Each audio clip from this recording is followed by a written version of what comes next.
suis Chérifa Kedar, présidente de l'association Jazairona, qui veut dire Notre Algérie, des familles victimes du terrorisme islamiste. C'est une association qui a été créée en 1996 suite à l'assassinat de ma sœur et mon frère Mohamed Reda et Leila. Mohamed Reda qui était industriel et Leila qui était avocate, assassinée le 24 juin 1996. Quel est le but de cette association? C'est de venir en aide aux familles? L'association a été créée justement dans le but de venir en aide aux familles victimes du terrorisme parce qu'à l'époque, la première aide qu'on pouvait apporter, c'était d'être présent aux enterrements parce que les terroristes, quand ils assassinaient les familles des victimes n'avaient pas le droit d'être présents à l'enterrement, sinon ça impliquerait d'être porté sur une liste des personnes assassinées. C'est-à-dire que des familles se sont retrouvées à 3 ou 4 personnes seulement à enterrer leurs victimes, qui étaient considérées comme mécréantes. Et donc, Jazairona a estimé que la première aide à apporter aux familles, c'était l'aide psychologique, être présent lors des enterrements. On invitait tous les membres de l'association, les voisins, à être présents sur les lieux de l'enterrement, c'est-à-dire dans les cimetières, parce qu'on ne connaissait pas les victimes. Et à l'époque, bien entendu, les femmes ne partaient pas au cimetière le jour de l'enterrement, ce n'était que le lendemain. Mais nous étions prêts, les femmes et les hommes, dans les cimetières pour accueillir la victime et sa famille à sa dernière demeure. Vous pouvez nous rappeler très rapidement, malheureusement très rapidement, mais les conséquences de ces événements dramatiques qui ont déchiré l'Algérie au début des années 90? Il y a eu 83 journalistes d'assassinés, c'est ça? Les conséquences, bien entendu, c'est 200 000 victimes du terrorisme islamiste. Plusieurs catégories professionnelles ont été touchées. Des magistrats, des avocats qui ne portaient pas le projet islamiste dans leur cœur. Ce n'étaient pas des personnes qui ont porté des armes, bien entendu. Il y avait eu 93 journalistes, dans leur majorité francophones, parce qu'ils étaient considérés aussi comme mécréants. Mais il y avait aussi des arabophones.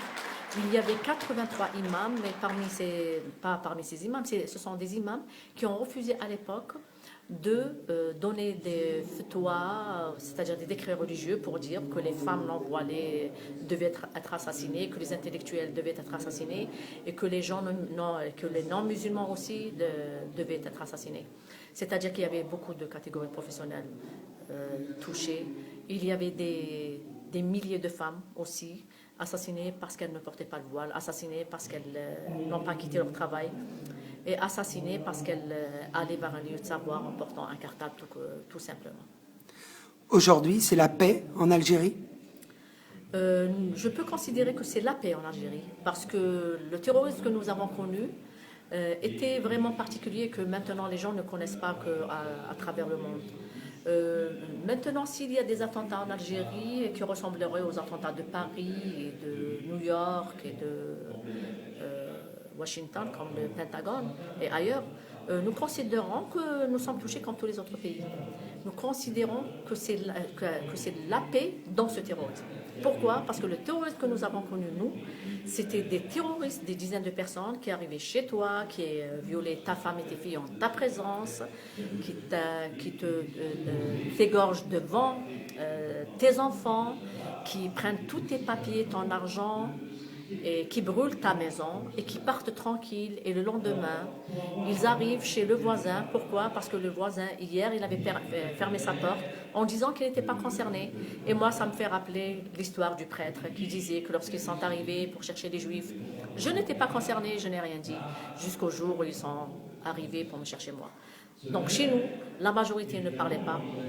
Certains soutenaient ces actes terroristes en disant que la femme qui a été assassinée, oui, elle le méritait parce qu'elle a refusé de se voiler. L'autre, oui, elle le méritait parce qu'elle a refusé de quitter son travail.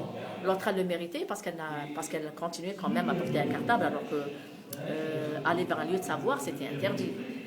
Et donc, et les enfants des scouts qui ont été assassinés dans un attentat à la bombe un 1er novembre.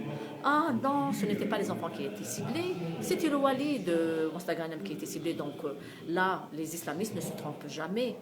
Ils ne tuent pas comme ça, ils savent ce qu'ils font. Ils il ne faut pas penser qu'ils font n'importe quoi ou bien qu'ils tuent n'importe quoi. Ils savent ce qu'ils sont en train de faire. Jusqu'au jour où il y a eu les grands massacres dans les villages. Et là, c'était tout le monde qui était touché. Ce n'était plus le voisin, ce n'était plus la voisine, ce n'était le policier d'à côté, ce n'était plus le journaliste et ce n'était plus la femme voilée. C'était ce jour-là que les Algériens ont compris que le terrorisme pouvait toucher n'importe qui.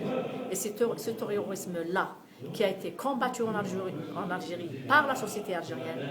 Et c'est ce terroriste-là que le monde entier ne connaîtra pas, grâce à la lutte des femmes algériennes, grâce à la lutte de tous les Algériens qui ont compris que l'idéologie islamiste qui a porté en son sein le terrorisme ne pouvait être vaincue qu'avec une lutte sans relâche, aussi bien une lutte dans les mosquées que la lutte sécuritaire. C'est vrai que la lutte sécuritaire, c'est très bien, mais il faut aussi mener une lutte dans les mosquées, dans les écoles et ailleurs.